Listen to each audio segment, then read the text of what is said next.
큰 폭풍 다시 세우는 은혜의 힘이란 제목으로 하나님 말씀 증거하도록 하겠습니다. 요나서는 우리 신앙의 본질을 다루고 있습니다. 잘못된 신앙을 고발하고 있습니다. 그러니까 겉으로 볼 때 그게 잘 믿어 보이는데 잘못됐다라는 거예요. 그 핵심이 뭐냐면 나 중심적인 신앙입니다. 그러니까 나를 못 버려요, 나를. 그래서 신앙이라고 말하지만 신앙이 아니죠. 신앙같이 보이는 불신앙, 그리고 순종같이 보이는 불순종. 나 중심적일 때 그렇다라는 것입니다. 하나님의 뜻을 나 중심으로 재단합니다. 그래서 최고 권위가 나예요, 나. 하나님의 뜻도 내가 판단하는 겁니다. 내 뜻에 맞는 것만 따라갑니다. 그러니까 그건 순종이 아니죠. 하나님이 더 이상 내 인생의 주인이 되지 못한다, 뭐 그런 거죠. 그러다 보니까 하나님이 내 목적을 이루기 위한 수단이 됩니다. 하나님이 수단이 된다, 말이 되나요? 믿음이 수단이 되고 기도가 수단이 되는 인생, 그런 겁니다. 자기 감정에 맞으면 따르고 아니면은 펄펄 뛰고 그래요. 그래서 이렇게 얘기를 합니다. 그 하나님이 자동 판매기예요. 밴딩 머신이라고. 뭐 이렇게 콜라를 누르면 콜라가 나와야 되고 사이다를 누르면 사이다가 나와야 되는데 딴 게 나오면은 하나님이 고장났어, 하나님이 망가졌어 그런다고요. 왜 내 뜻대로 안 나오냐 이거죠. 그런 게 어디 있어요? 그러니까 하나님을 기계로 여기는 겁니다. 인격으로 여기는 게 아니고. 이런 사람은 오래 믿으면 믿을수록 자기 고집을 강화시키기 때문에 그 예수 그 잘못 믿으면 이상한 사람 되는 거 알죠? 막 그러잖아. 그 최악의 그 시어머니 감이 교회 권사님이라며 꼰질꼰질하게 막 따지고 말로는 뭐 거의 하나님 수준인데 사는 꼴은 개판이고 그런 거 아니에요? 그 이유가 무엇입니까? 그 자기 일을 강화시키는 거야. 내가 옳다라는 거야. 내가 다 판단하고 온 교회 돌아다니면서 자기 판단으로만 떠들고 다니고, 그게 요나입니다. 요나. 나 중심적인 신앙이 되면 그렇게 된다라는 것입니다. 하나님 우리 사랑하시니까 이게 놔둘 리가 없죠. 여기 4절 보니까 큰 바람이 불었다, 큰 폭풍이 왔다. 무슨 뜻입니까? 잘못된 신앙을 깨고 싱싱한 신앙을 다시 세우기 위한 하나님의 뜻이라는 거예요. 그래서 우리 인생에 그래서 큰 폭풍이 있습니다. 나를 사랑하는 거예요. 큰 폭풍이 없었다 그러면 우리가 뭐가 되겠습니까? 그 괴물돼 버리는 거죠. 자기 중심을 깨뜨리기 위한 하나님의 수단, 그게 폭풍이라는 것입니다. 요나를 보십시오. 요나는 자기 중심성이 엄청 강했어요. 민족주의자고 배타성이 있었고 고집이 있었고, 그 성경을 보면은 여로보암 2세 때 그 궁중 선지자였잖아요. 그리고 나라도 최고로 크게 융성했고 거기에 자기가 쓰임 받는 사람 아니었습니까? 그러다 보니까 성공했잖아요. 그러니까 뭐든지 잘 됐잖아요. 그러니까 자기가 옳다고 생각하는 거야. 하나님께서는 자기 왕국 세우는 걸 별로 원하는 게 아닌데. 헨리 나우엔의 그 명저가 있죠. 상처 입은 치유자, 온디드 힐러. 거기 앞부분에 보면 명확히 나오네. 고통을 하나님이 주시는데 고통은 나를 무너뜨리는 것이 아니라 우리로 하여금 다시 세우는 거라고. 우리를 무너뜨리는 게 아니에요. 내 잘못된 것을 무너뜨리는 거고 다시 세우기 위한 거라고. 그래서 잠깐 무너진다라고 생각하지 말고 다시 세우기 위한 하나님의 뜻이다. 그래서 상처 입은 치유자, 상처를 주시는 거죠. 그래서 다시 세우고 우리를 하여금 사명을 갖는 힐러가 되기를 원하신다라는 것입니다. 우리 옛말에 그런 거 있잖아요. 말에게 물을 먹이고 싶으면은 물가로 들어가기 이전에 소금 먹이라고. 소금이 뭐예요? 하나님은 무슨 일을 할 때 이렇게 간접적으로 하시는 것 같아요. 물 필요해 그러면 물 주는 게 아니라 물 마실 수 있는 환경을 만드시잖아요. 소금, 그리고 내가 생수 대신 예수님 찾아가게 만드는 거죠. 그래서 폭풍은 소금입니다. 여러분 인생 가운데 한번 해석을 해보세요. 이 고난은 해석인데 내 인생에 생수 대신 예수님께 찾아가게 만드는 소금이 뭔가? 그거 풍랑이라고 말할 수도 있거든요. 큰 풍랑. 그런 것들이 우리 인생 가운데 온다라는 것입니다. 그러면 소금을 귀하게 여기고 소금을 감사로 여기겠죠. 하나님께서 교회도 그렇게 이끌어 가시고 우리 개인도 그런 식으로 이끌어 가신다는 것입니다. 이거 놓치지 않는 인생 되기를 바랍니다. 그럼 하나님께서 큰 풍랑을 통해서 잘못된 신앙을 고쳐준다 그러는데 뭘 고칠까? 제가 볼 때 크게 보면 세 가지인 것 같아요. 그 유진 피터슨이라는 분이 계시죠. 그분이 쓴 요나서 강해가 있다고. 요나서 강해가 있는데 요나서 강해의 제목이 유진 피터슨의 성공주의 목회자. 좋은 씨앗에서 나온 책이에요. 그 요나서 보려고 하면 이 책이 제일 좋은 것 같아요. 그죠? 저도 많이 참고를 하고 그러는데, 그죠? 성공주의 목회자. 그러니까 요나를 어떻게 정의를 내렸냐면은 요나는 성공주의 목회자다. 잘 봐라. 그런 승승장구하지 않았느냐? 그러니까 여로보암 2세 밑에서 광개토대왕 같이 솔로몬 때의 영토를 다 회복하고, 열왕기하 14장 25절에 나오거든. 여로보암이 이스라엘 영토를 회복하되 하맛 어귀에서부터 아라바 바다까지, 그러니까 다 영토를 회복했다. 그러니까 이스라엘의 광개토대왕, 그때의 주역이 누구였냐면은 요나였어요. 요나가 옆에서 다 지시해주고 말씀 알려주고 궁중 선지자였다니까요. 그러니까 열심히 듣고 똑똑하고 그러죠. 이런 사람일수록 조심해야 된다니까요. 승승장구하다 보니까 내가 기준에 내가 한 일 중에 틀린 거 없잖아. 내가 열매가 있잖아. 뭐 나만큼 한 사람이 있으면 나와보라 그래. 열심과 충성이 오히려 그를 망치는 게 돼버린다니까요. 그러니까 하나님의 뜻이 들어갈 여지가 없는 거예요. 그 자기 뜻대로 다 해버리는 거죠. 괴물 만들어 놓은 겁니다. 창세기 11장에 나오는 바벨탑이죠. 우리 이름을 내자. 요나만 강조가 되고 여로보암 2세만 강조가 되고. 근데 여러분들 열왕기하 14장에 보면은 내 기억에 여로보암 2세에 대한 설명이 7절인데 최고로 위대한 왕이라 그러는데 성경은 7절로 해서 악한 놈이었어. 그러고 끝내버려요. 간단하잖아요. 최고인데 우리 같으면 막 4장 5장 써야 될 것 같은데 나쁜 놈이던데 그러고 끝나버리잖아요. 7절로 끝나는 인생. 7절 아니면 9절인데 둘 중에 하나야. 7절 같아. 그죠? 7절로 끝나버리는 인생. 그럼 한심한 인생이 돼버리지 않습니까? 그러니까 이걸 놔둘 리가 없죠. 우리도 마찬가지입니다. 성공주의에 빠져 있으면 이렇게 된다는 것입니다. 신앙도 성공을 위한 도구가 될 수 있다라는 거예요. 심지어 기도도 성공을 위한 도구가 될 수 있다는 것입니다. 그게 무슨 뜻이에요? 내 뜻이 최고니까 내 뜻. 그래서 신앙생활 잘한다는 건 뭐냐면 날마다 내 뜻이 꺾여야 돼요. 뭘 그렇게 길길이 뛰어요? 내 뜻이 꺾여야지. 내 뜻이 죽고 십자가 진다는 게 뭐 딴 거예요. 자기를 부인하고 자기 십자가를 진다는 게 내 뜻이 꺾이는 거죠.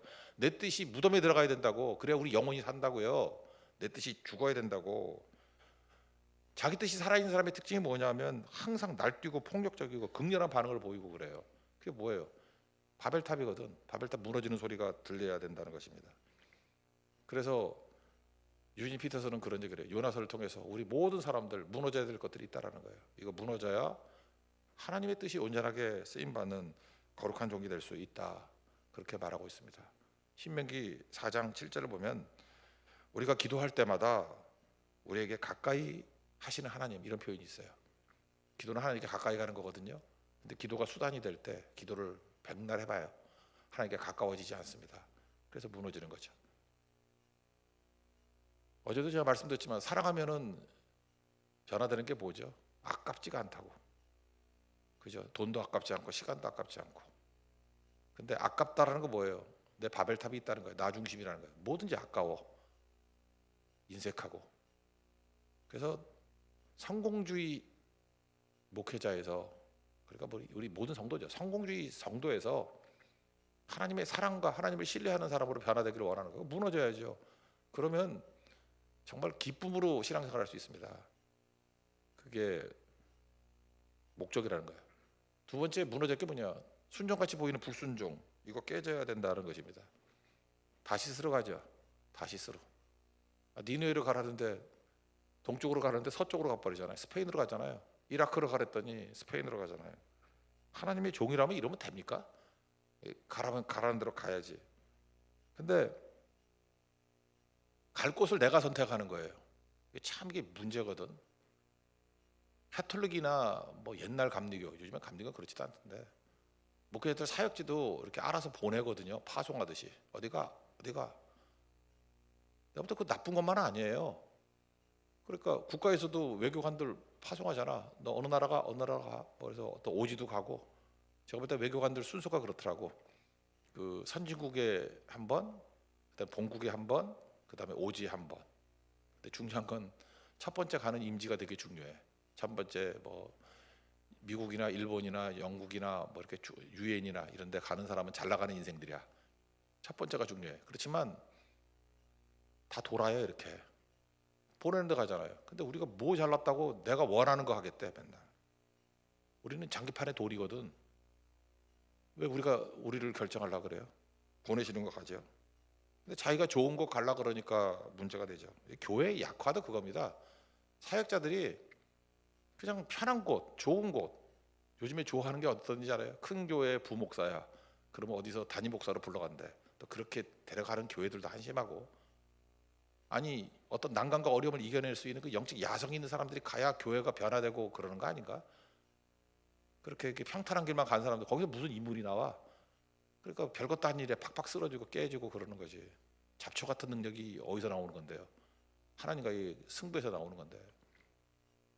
저는 우리 교회에서도 야성 있는 사람들이 많이 나왔으면 좋겠어요. 믿음의 싸움을 벌여야죠. 그죠? 바닥에서도 기는 모습들이 있어야죠. 아무것도 없는 들판에서도 꽃을 피울 수 있는 거, 그런 사람이 그게 인물이지, 이게 뭐 온실 속에 있는 게 인물이 되겠습니까? 부름받아 나서니 뭐 어디든지 가오리다, 찬송은 잘해. 근데 부름받아 나서니 뭐 어디든지가 아니라 내가 골라 가오리다 그러잖아. 내가 골라 가오리다. 뭐 골라서 가요? 여러분, 이 선교 갈 때도 제일 나쁜 영성이 뭐냐 하면은 명단 쭉 나오면은, 내가 그래서 명단도 좀 늦게 올리는 이유가 그거예요. 골라가, 사람 보고 여기 갈까 저기 갈까. 여러분, 그 삼류입니다. 그거 아직 박살이 나야 돼. 제일 중요한 건 뭐냐 하면은 필요한 곳에 가야죠. 하나님이 보내주시는 곳. 그렇다 그러면 제일 어려운 곳에 가야죠. 하나님께서 내게 보내주신다면 제일 어려운 거. 그래서 뭐 좋다는 데는 바글바글 모여가지고 뭐하러 선교를 가? 그러면 아이 그냥 소풍을 가지. 사명 가지고 가는 거 아니에요. 그러면 제일 험한 곳, 또 내가 가야 될 곳, 보내시는 곳. 요나 스피릿을 가지고 있으면요 맨날 골라가는 거예요. 골라가는 거. 그거 깨야 된다는 것입니다. 그게 나 중심적인 거다. 그럼 반드시 깨져야 된다는 것입니다. 그래서 어떤 사람을 딱 보는 순간에 하나님 중심적인 신앙이냐, 그러면은 보내시는 곳 갑니다. 그리고 편한 곳이 아니라 사명이 있는 곳을 가고 하나님이 원하시는 곳을 가고, 그게 바벨탑이 무너진 우리의 신앙 아니겠어요? 우리가 항상 그런 모습으로 서 있어야 된다라는 것입니다. 제가 어떤 후배한테 한번 그런 적이 있어. 맨날 와가지고 그 친구는 지역을 얘기하면 안 되는데, 예. 어디 사람인데 다 말했나? 예. 이 친구는 맨날 뭐 이렇게 성경은 연구 안 하고 무슨 교계만 연구를 해. 뭐 어디 가면 누가 있고 뭐가 있고 뭐가 있고. 그러니까 결국은 유학도 한번 갔다 왔어. 그것도 내가 볼 때 그냥 포장하는 유학이야. 무슨 어학연수 비슷한 거거든. 공부도 안 하는 건데 가서 대충 해가지고 유학했다 이런 타이틀, 그런 게 있어야 된대. 그래야 뭐 어디 갈 수 있대나. 꽤 된 얘긴데. 내가 욕도 할 수 없고, 또 목사가 욕하면 또 그러잖아. 욕하면 또 욕대로 되더라고. 그래서 내가 진짜 절제를 해가지고 한마디 했어요. 딱 너 닮은 성도들만 모여라. 근데 그게 저주가 됐어. 요즘에 저한테 연락이 오는데 딱 자기 닮은 성도들만 다 모여. 그래서 맨날 뭐 배신 당했다느니 뭐 어쨌다느니 어땠다느니. 내가 더 말은 안 했어요. 기도해 줄게 그러는데, 그 친구 이 설교 들을지도 모르는데 딱 너 닮은 성도들만 모여라. 여러분 마찬가지입니다. 기도하는 사람은 기도하는 사람이 모이고요, 딴지리들은 딴지리들만 모여요. 헌신하면 헌신하는 사람이 모이고. 탓하지 마세요. 내가 문제지 뭐 딴 거 있어요. 내가 하나님 앞에 엎드리면 엎드리는 사람 모이고요. 내가 다 죄인들이잖아요. 자복하고 회개하고 나가면 회개하고 돌이키는 사람들 오는 거고, 내가 넘어졌다 일어서면 넘어졌다 일어서는 사람은 다 모이고, 그런 거 아니에요? 그러니까 하나님께서 우리에게 주신 모든 것들은 다 은혜. 상처도 은혜고. 그러니까 상처 입은 치유자잖아요. 운디도 내가 상처 입었는데 힐러가 되잖아요. 하나님 앞에서 그런 모습이 꼭 있기를 원합니다. 하나님의 뜻, 내 뜻과 일치되는 것만 순종하는 거 순종 아니에요. 대부분은 하나님의 뜻이 나하고 달라요. 왜 다를까요? 내가 죄인이니까. 그럼 내가 깨져야지. 하나님의 뜻을 따라가는 그런 모습이 있어야 된다는 것입니다. 세 번째는 선교가 안 돼요. 나 중심적인 신앙은 선교가 안 된다고. 여기 요나 보세요. 니느웨, 그러니까 자기가 싫어하는 나라잖아. 그러니까 하나님 말씀 들고 나가서 선교할 생각은 안 하고 정죄하고 판단하는 거라고. 내가 싫다라는 거예요. 그러니까 뭐 하나님의 뜻을 펼칠 수가 없는 거죠. 책임을 져버리게 되고, 이런 걸 뭐라 하죠? 신앙이 개인화된다 그러죠. 그 뭐 교회가 그렇잖아요. 우리도 많은 사역자들이 정말 인생을 바쳐가면서 헌신하면서 나왔는데 개개인의 그 욕심 채워주는 거 그거 섬기려고 왔나? 나도 망할 거 그거 아니잖아요. 개인 욕심 채우려는 게 아니라 우리는 예수님의 종이라면서요. 예수님을 위해서 예수님이 우리 맡겨주신 사명 그거 감당해야 되는 거 아니겠습니까? 그게 중요한 거죠.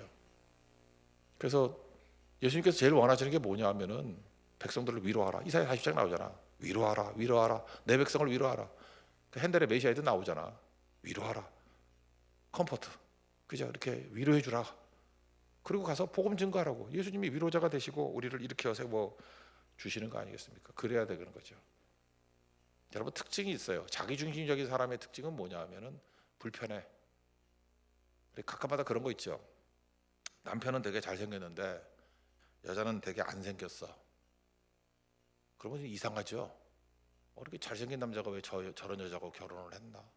근데 나이 좀 드셨어요. 한 50대쯤 되는데 아내를 또 엄청 사랑해. 그리고 온갖 생각이 들지. 여러분들 같으면 저 재벌 딸인가? 뭐가 있겠지? 뭐 아파트를 한 채 해갖고 왔나? 우리는 그렇게 아주 나쁘게만 생각을 하잖아요.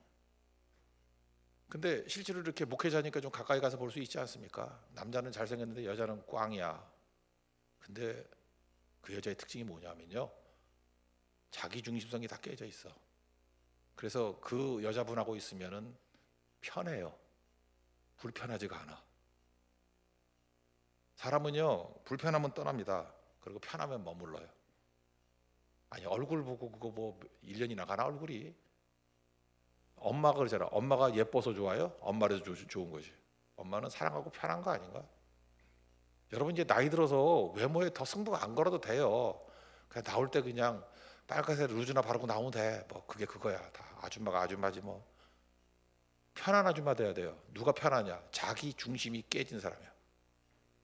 그럼 편해져요. 내 삶을 깨트립니다. 그럼 편해진다니까요. 자아가 살아있는 사람 옆에 안 가죠. 자꾸만 건드리면 폭발하니까 또 뭔 짓을 할까 몰라가서. 그래서 여러분들 위로자 되십시오. 편한 사람 되십시오. 그게 하나님 앞에서 제일 강력하게 쓰임받는 모습이 된다는 거죠. 그래야 선교자가 됩니다. 이렇게 생각하면 돼요.